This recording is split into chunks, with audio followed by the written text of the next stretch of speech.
the right side. Sure. Thanks for taking my question. My name is Brian Campbell.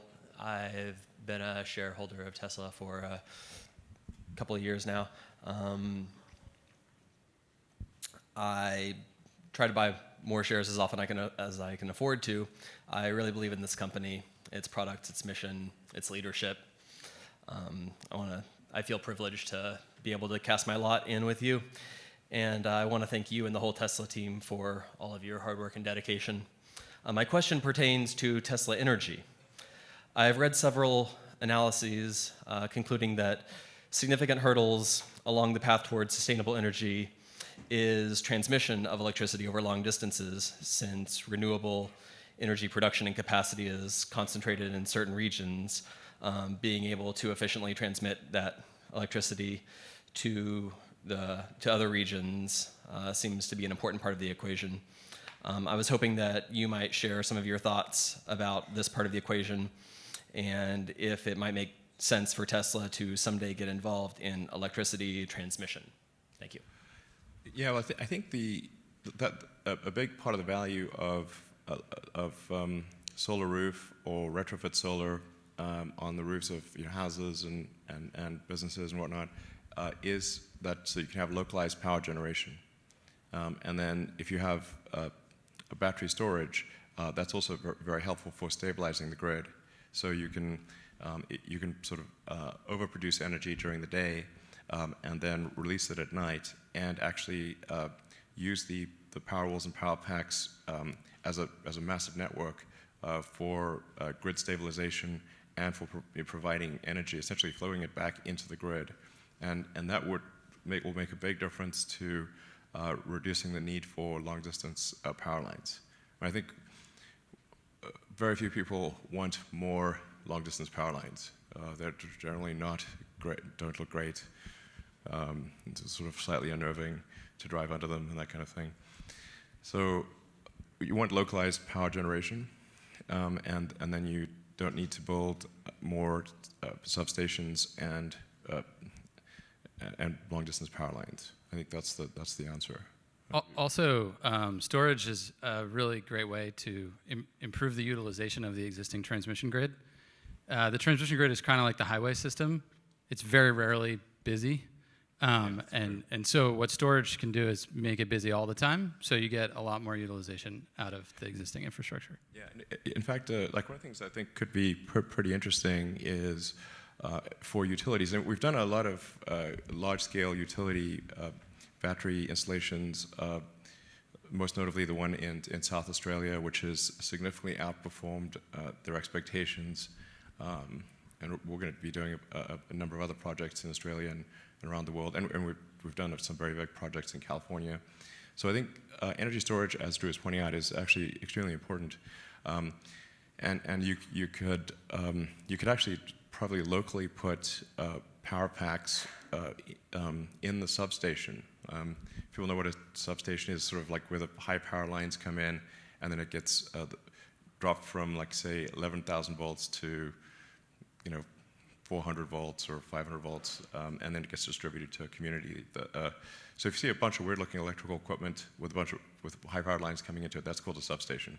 But you could, in that same footprint, fit a number of power packs. And then to Drew's point, when power usage is low, such as like at night it drops considerably, then you could charge up the power packs and then discharge them during the day. And then you wouldn't need to build extra substations and power lines, which are very disruptive to communities. That's exactly what the Southern California Edison project was. It was at a substation doing exactly that. So it's a good existence proof. Yeah. Tony Mazzapelli, shareholder. China is a place where there's a lot of car action right now. There's a lot of volume over there, a lot of growth markets, and they have 60% of the EVs. So I want to ask you about the Giga 3 project and its goal. The building that you're building is a Fremont scale operation, maybe a little bit bigger, and last year you said it was 500,000 units per year target. That seems a little bit low to me because Okay.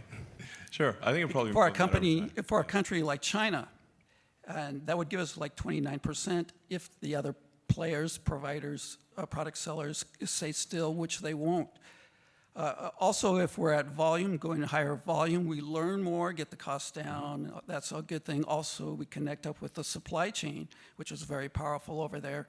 You know, advanced car electronics, batteries, Panasonic, Catel, Samsung, LG, people like that. On the demand side, with no import fees, our cars compare very well to all the other products. Yes. And the Chinese like Tesla style, luxury, quality, range.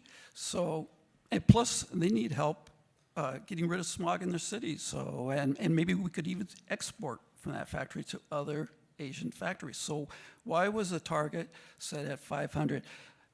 Do you think in China we are being aggressive enough? Oh man, have you seen how fast that China factory's been built? Yes. I mean, I've never 2 seen months anything. or less. I've never seen anything built so fast in my life. It is pretty epic. Oh, Why not 2? yeah. Okay. So, okay. We can't spend money too fast. You know, we'll run out of it. So, there's like, I mean, I think like long term, that factory will probably do more than 500,000. So there's sort of like an interim goal. Maybe it does 1 million or more long term. But then probably we should look at maybe having, like China is pretty big geographically. And so it may make sense to have factories in other parts of China in order to reduce logistics costs. You know, a very big impact on the capital efficiency of any company is the time from when you receive raw materials to you building the product and then getting the product to the end customer. And so if you can compress that time to where ideally, in the ideal circumstance, you receive the payment for the car before you have to pay for all of the ingredients of the car, then the faster you grow, the more capital you have. So it is very important to localize the product production and have the supply chain be close by and for everything to move really fast. Because then you can actually scale, and the faster you scale, the more cash you have. Whereas the counterpoint is if you have to pay for all of the ingredients long before you get paid for the car, which is currently true for cars that are outside the US, because we have to put them on a boat, go through customs, then transport them within Europe and China. So, our non-US production is challenging from a cash flow standpoint, because we have to pay for everything long before we get paid for the car. And so a big advantage of the local production in China and Europe will be solving for that cash flow gap. Daniel, Andy, I'm in the public real estate investment industry. Given the continued need for supercharger expansion, I think there's an opportunity to partner with a publicly traded real estate company to buy the land Tesla wants for superchargers, or even to buy land Tesla currently owns for superchargers, structure a lease to just initially cover the cost of holding the land. And through my experience in public real estate, I think there would be huge demand to invest in the necessary infrastructure for EV charging, which effectively for Tesla would finance and aggressively speed up supercharger expansion while preserving Tesla's capital. Would that be of interest? Well, most of our supercharger locations are actually either free or leased at a low rate. So Actually, sometimes they pay us. From what I think, though, you provide the capital for the equipment, correct? Even when you get it for Yes. free? I'm not sure if it's a lease or not, but even cell tower REITs, they have leases on the land, and then they lease the equipment. So even your equipment could be financed, I think, through a publicly traded real estate company. Okay, I think that's like essentially like adding superchargers to the asset-backed line.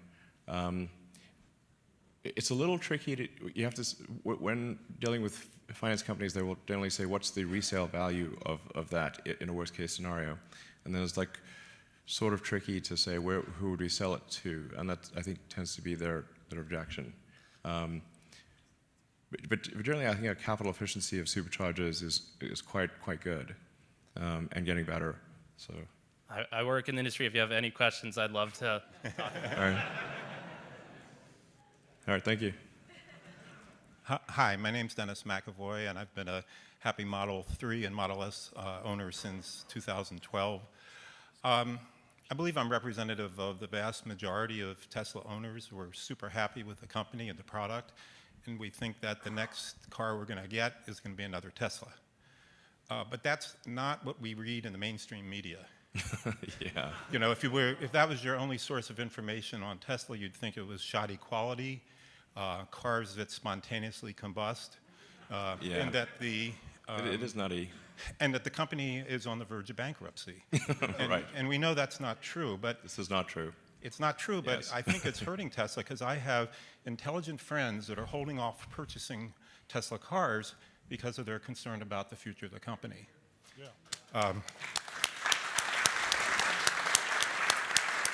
So the company's done a fantastic job at solving the big issues that confronted them in manufacturing and engineering. And my question is, what's the plan to put more energy behind the marketing communications and take this issue head on so that the true great American success story gets told?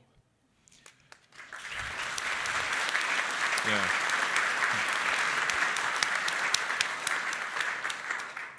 No, it's true what you say. It's very distressing. It makes me sad. But I'm not sure what. Yeah. I don't know what to do about it. We do provide a rebuttal, but that is then typically buried at like 7 paragraphs down, and if it's there at all. But some of these things are just incredibly crazy. It's at least 10 times more likely for a gasoline car or a combustion engine car. It's in the name. I mean, come on. It has highly flammable fluid. It's designed to burn. And there's about 200,000 gasoline car fires per year in the U.S. alone.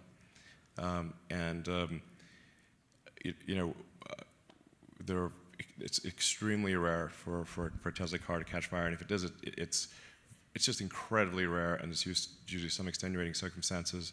It's very slow, and it's almost never harmful. I mean, would you rather have like a gasoline-powered cell phone or a battery-powered cell phone? I mean, it was like no-brainer,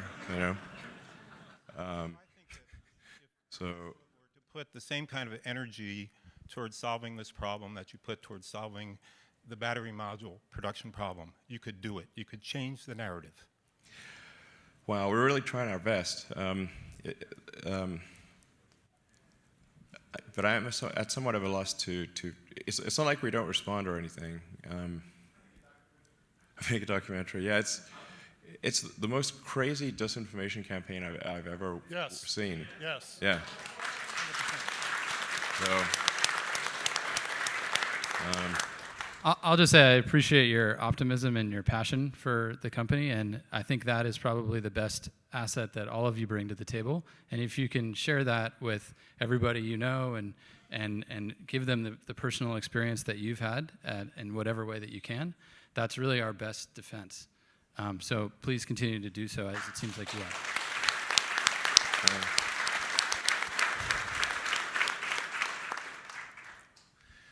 Yeah, I think like safety, especially. I mean,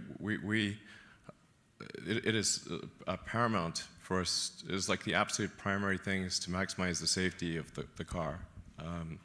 So it's like, and this bears out in the statistics. So it's really hard to have a serious injury in a Tesla. Like it's quite rare, and when you do look at objective numbers like the NHTSA probability of injury, which is on the internet, the Teslas have the lowest probability of injury of any car I've tested. Like if it was possible to have a 6-star, we would have a 6-star. It's literally it's absurdly safe. Yeah, there's just a lot of forces that are kind of arrayed against Tesla. There's a lot of forces. So,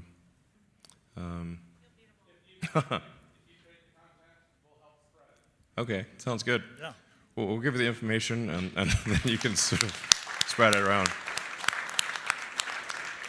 I mean, the reason our sales are good is really because of you guys, and it's sort of customer testimonies and referral is the key to our sales. That's why it's good. So.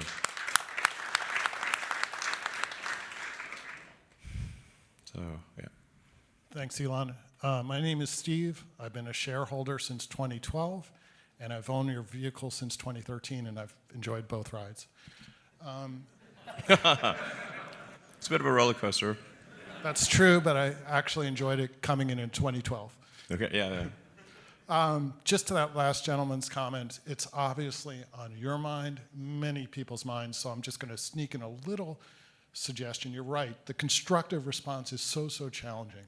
Mm-hmm. And maybe one little opening would be there are some people, such as Michael Bloomberg, who is both obviously a titan in the media industry and also very, very publicly expresses his care about the environment. Mm-hmm. Perhaps not a debate, but a discussion, a joint discussion to talk about climate change, public awareness. I think you get the point at where I'm trying to go with that. Yeah. And have it be something public. There might be other people. I know last year Arianna Huffington expressed her concerns for your well-being. Sure. I think your well-being Yeah. would be best served if people, I think really the biggest issue with the media, and I shouldn't say issue, the biggest challenge is there doesn't seem to be anybody in the media who's pointing out what other parties in the media are doing. So effectively, utterly false narratives receive a police escort to the public. Mm-hmm. Nobody is speaking up about it. So that's why I suggest, people like Bloomberg or Arianna Huffington. Sure. That's a good idea. Yeah, I mean, weirdly, there's been quite a few negative articles in Bloomberg. Yes, there have. But perhaps talking to Michael Bloomberg would be helpful. I agree. We need to take action here. We'll definitely provide people with clear rebuttals of the disinformation. That's a good idea. Because we've done it piecemeal, but there's not really like a page that just debunks the myths. You could kind of have to put it together from a number of comments that we've made over time. But we could put it all together on one page and sort of debunk the myth. This would be pretty good. It's right. Hello, Elon. I'm John from Irvine, and with seeing the Model 3 being so successful and the solar facet of your business coming up, I was wondering where you see Tesla is on their mission to accelerate the advent of sustainable transport and what hindrances or facilitators you see in the future in that mission. Well, I think we've really helped convince the auto industry to move towards electrification. When we first started out, it's sort of like the kind of the. I mean, I've to be clear, I've always felt like electric cars and solar were important from when I was in, freshman in college, and I just always thought that it would just happen because it's just obviously the right thing from a physics standpoint. But this is not guaranteed. It's actually, sort of I kind of trace Tesla back to 2003 with JB and I having lunch in El Segundo. Was it with Rosen, Harold Rosen? Yeah. Harold, yep. Yeah. Yeah, that was a good conversation. Well, I mean, I think we've made pretty amazing progress since then. We didn't exactly envision how this would unfold and exactly being here and standing here. At least I didn't. I thought we just for sure would fail. But it needed to be done. I mean, it was clearly something that was worth doing, even if the odds of becoming where we are today, or even 10% of that or 1% of that were slim. It was still worth doing. But it's pretty awesome to see EVs driving around on every road all over the place. It's incredible.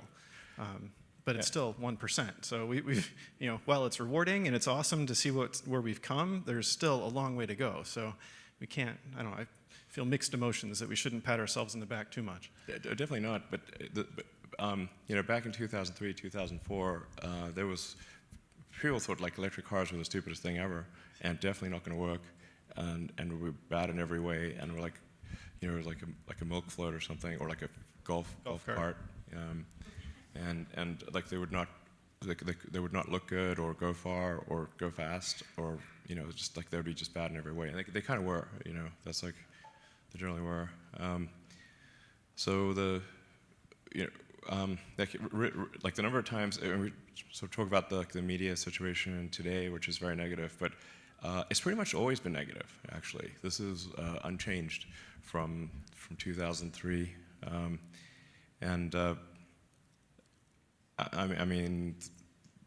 way back. You can go way back, like 15 years, and it's just like, oh, Tesla's the dumbest thing ever, or it's never going to succeed. And then it's like, well, I do think there's a good chance we won't succeed, but it's worth trying. All right, thank you.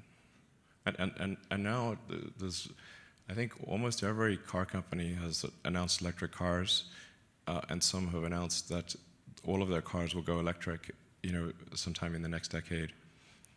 This is a good thing.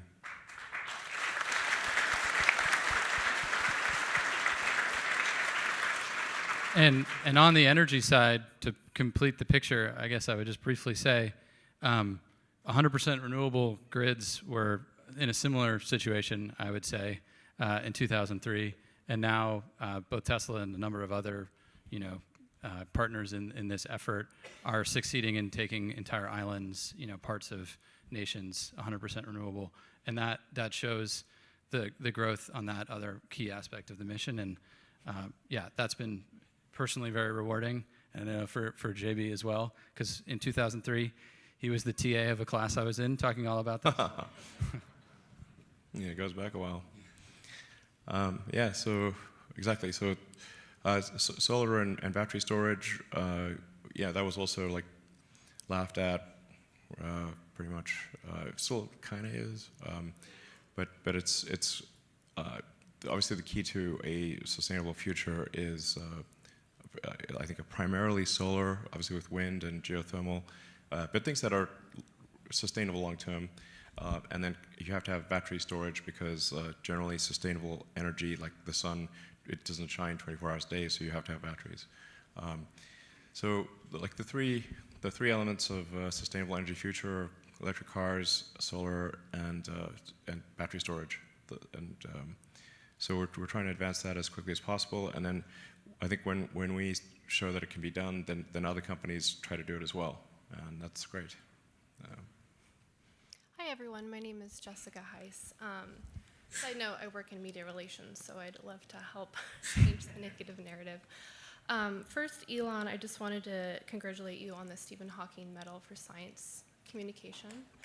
Thanks.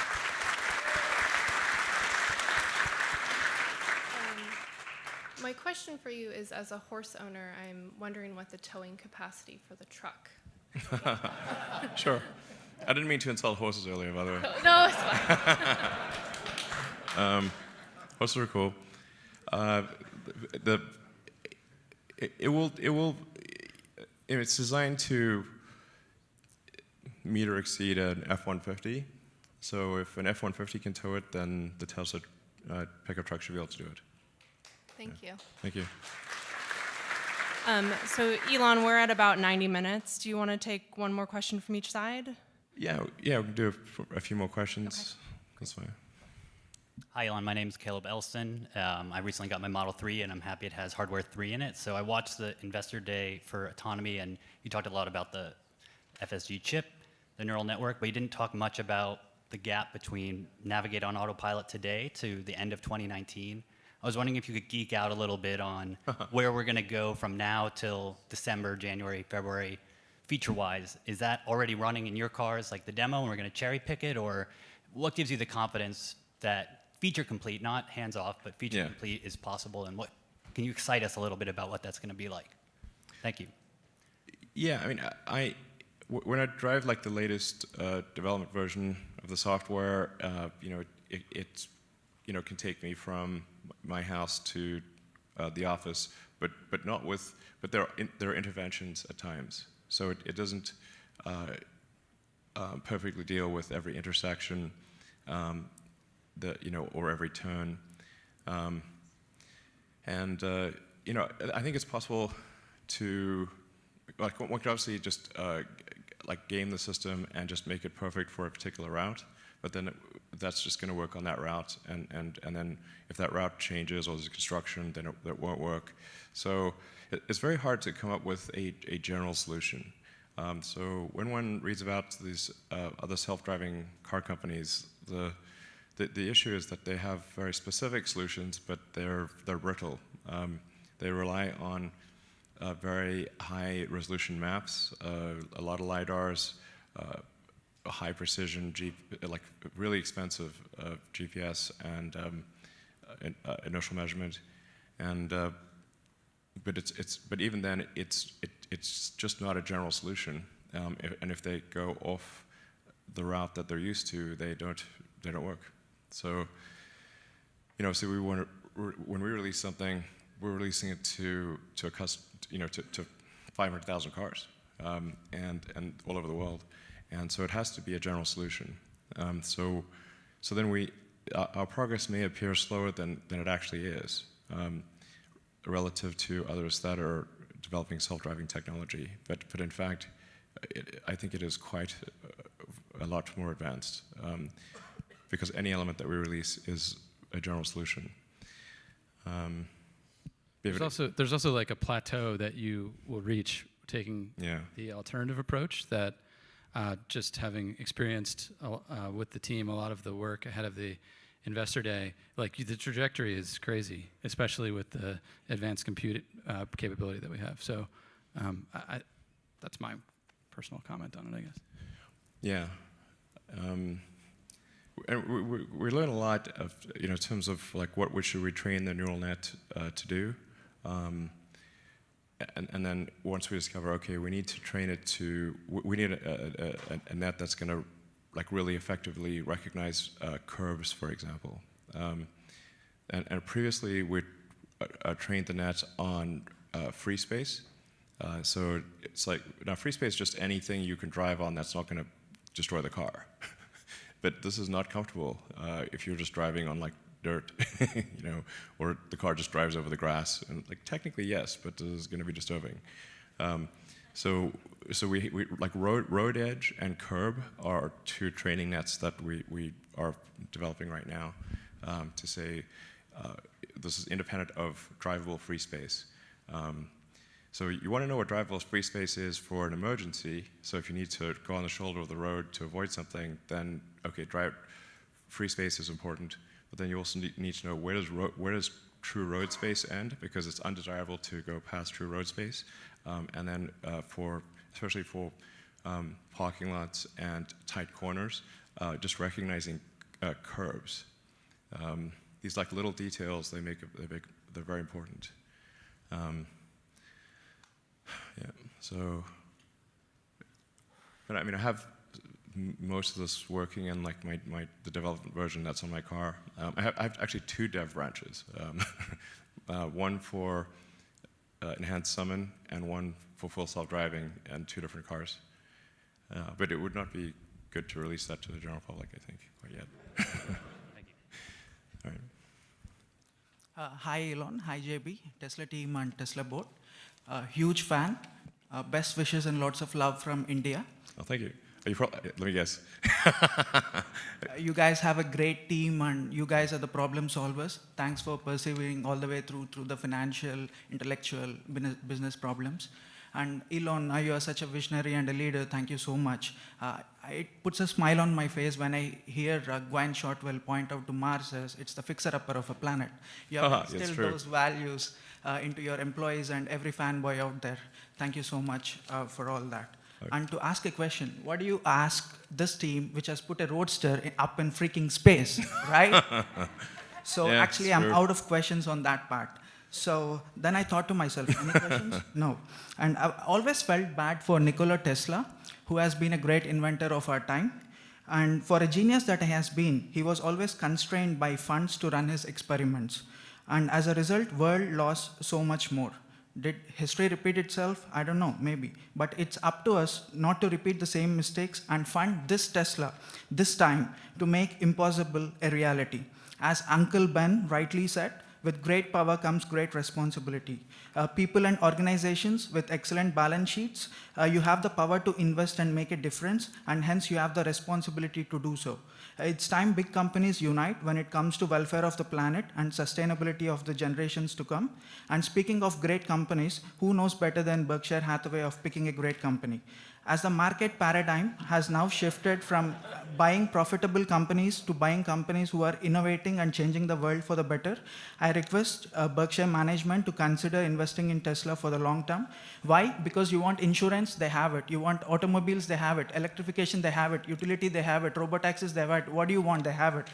So, and because there has never been a better opportunity for the world, and there has never been a better buy price for Tesla in 2019 than right now. Lastly, congratulations to all the Tesla shareholders in advance, who sooner or later are going to be part owners of this multi-trillion-dollar behemoth. And to Elon and team, thank you so very much from all of us and the future generations who will want to thank you and your team for all the great work you did, you do, and you will do. Cheers. Oh, thanks. Cool. Thank you. Much appreciated.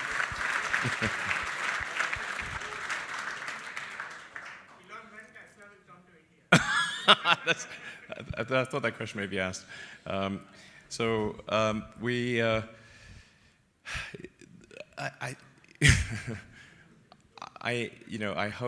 hope soon that there's the regulatory environment, or like the rules for importing to India are kind of complicated. We definitely want to come to India.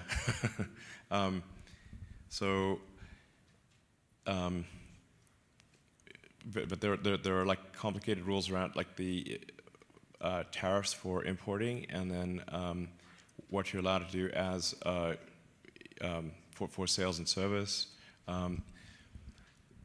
and we're currently able to sell as many cars as we can make, and so adding additional complexity is not required right now, but I think we really want to come to India as soon as we can.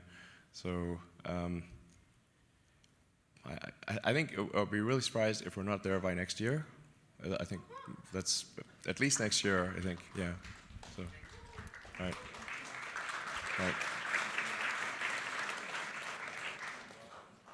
Hello, good afternoon. My name is Jennifer Baer, and I'm here on behalf of PETA, People for the Ethical Treatment of Animals. Okay. Hi. The steering wheel. Hi. Yes, the steering wheel. You got it. So during last year's annual shareholder meeting, you assured us that the Model Y, quote, would not have any leather in it, including in the steering wheel, if it does have a steering wheel, end quote. We have tried confirming this privately, but have been met with silence, and the website does not specify. It's also our understanding that all current Tesla models come standard with a leather steering wheel and need to be special ordered to be vegan. That's true, As currently. you know, the United Nations reports that animal agriculture, which includes the leather industry, is responsible for more greenhouse gas emissions than all of the world's transportation combined. The Higg Index has found that in terms of water scarcity, climate change... Okay, I got it. I totally agree. I actually asked this question of my team earlier this week, and I believe we're close to having a non-heated steering wheel that's not leather. There are some challenges when we heat the non-leather material, and also how well it wears over time. So a steering wheel, it actually really needs to be very hardy, because there's a lot of we have a lot of basically oil and sweat and stuff on our hands. It gets kind of nasty if you don't have the right surface treatments on the material. So it's an easier proposition to solve it for seats than it is for the steering wheel. So it's actually a remarkable amount of effort to solve for the steering wheel, but it is a thing that we're working on and hope to release soon. That's fantastic. So can you confirm the Model Y will be vegan as promised? Yes, I can. It will. And that all of Tesla's models will be free of animal products by next year's shareholder meeting? I'm not. There might be the tiniest bit left. I'm not sure, but. Model Y, Model 3, I think I'm confident about that. We have a lot of things to solve, but I think we can for sure the Model Y and the Model 3 soon, and you can also special order for the S and X. Thank you very much. Thank you. All right, let's take questions. Yeah. Hi, I'm Dan Houck. I just have a quick question, and that is, you've expressed your frustration. I think we're all frustrated with the media narrative around Tesla, and you've expressed your frustration in refuting some of the false information out there. There's another alternative to that, which is to proactively advertise. And my question to you is, are there any thoughts to revisiting the advertising decision? Thank you. Sure. Well, as I was saying, currently we are selling more cars than we can make. So it is not, then spending money on advertising would make things worse financially. And sure, it would probably increase demand, but we're selling more cars than we can make. So that's it's not a thing that's necessary right now. And we're trying to make as many cars as possible.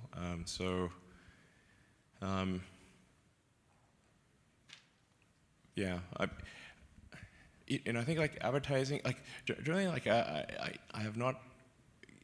I've had an aversion to advertising because there's it's just too much trickery in advertising. There's just there's a lot of false association, where they'll have a bad product and then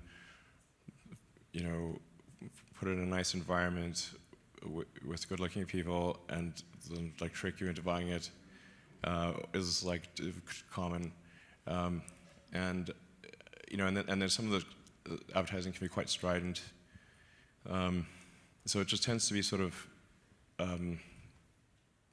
bad. So I don't like advertising for that reason. But we could have advertising as information to refute some of these issues. It's tricky though, because if you have an ad that says, "Look, our cars don't catch on fire," this is BS. Then people might think, "Are your cars actually catching on fire? What's what's going on?" Because there's so much trickery in advertising. Maybe the opposite thing is happening. Well, I wouldn't say that we're against advertising forever, but it hasn't been necessary thus far, yeah, so, yeah. What about a short film or documentary contest, and then the filmmakers, it's on their dime to make this, and it's a contest, a challenge, a film challenge? Sure, that could be cool. Absolutely. So, yep. We'll definitely give this some thought. There's some good suggestions. Thank you. I'll do like one last question. One last question. Yeah, last question. Hi everyone, I'm Lux Filaday. I have a really exciting question. Will Tesla make aquatic cars, and if so, when? Do you mean like a quad bike or something? What do you mean quad car? Aquatic car as in aquatic. boat or submarine that's a car. Oh, I see, okay. Do you mean a car that can go in the water, basically? On or under or both the water. It's funny you should mention that.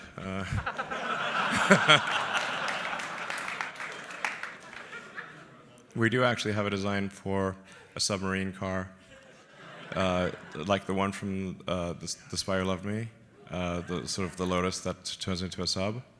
And I actually, I thought that was like the coolest thing I'd seen in a movie. So I actually have that, the ones from the movie. Now that one cannot actually transform because it has like fins where the wheels are. It's obviously not going to work. But if you make it a bit bigger, then you can actually have a submarine car. It's like technically possible. I think the market for this will be small. Small but enthusiastic. But